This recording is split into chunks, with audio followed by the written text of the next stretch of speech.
Durant une journée, le stade de l'Aube se transforme en lieu de rapprochement entre 74 recruteurs et 4500 jeunes invités à postuler. C'est une aubaine, ouais. On va remplir le vivier de candidatures pour les prochaines ouvertures de magasins. Ils sont préparés, ce qui n'était pas le cas spécialement des autres années, mais là, voilà, ils sont prêts, ils sont là, ils sont bien habillés, ils sont souriants.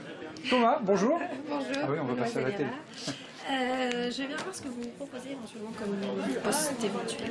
Alors, on propose beaucoup de postes sur les prochaines années. Directement maintenant, c'est un poste en librairie ou un poste en service. En tout, 1200 postes sont à pourvoir, dont 205 en alternance au sein d'entreprises locales, ces dernières ayant plus ou moins de difficultés à trouver un salarié. Et les métiers de bouche, par exemple, suscitent moins d'intérêt que des métiers dans l'industrie ou dans le commerce, par exemple.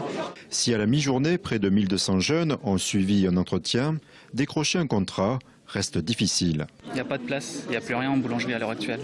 Et le peu de boulangeries qui prennent, c'est surtout à Lusigny-sur-Barse, donc c'est vraiment trop loin pour nous. On est qu'en 2 roues, donc c'est pas facile. Commerce, je trouve qu'il n'y a pas assez d'offres correspondantes. Ça m'inquiète, on n'a que 23-24 ans et on ne trouve pas de boulot. Donc pour l'avenir, c'est un peu compliqué.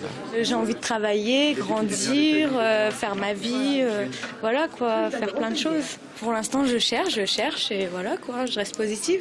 Pour la plupart, ils sont tous motivés, mais ils sont forcément quand même inquiets. Et on a un problème des fois, c'est qu'ils sont la plupart du temps peu mobiles. Autre difficulté pour certains, le manque de qualification.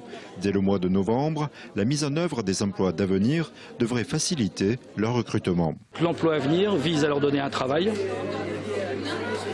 en CDD ou en CDI, mais surtout à l'intérieur de l'entreprise, de leur donner une formation. Et pour ce faire, le salaire sera pris en charge à 75% par l'État. Donc c'est un dispositif qui est très intéressant. Dans l'Aube, le nombre de jeunes chômeurs de moins de 25 ans s'élève à 2699 à la fin août, ce qui correspond à une hausse de 33,5% sur un an.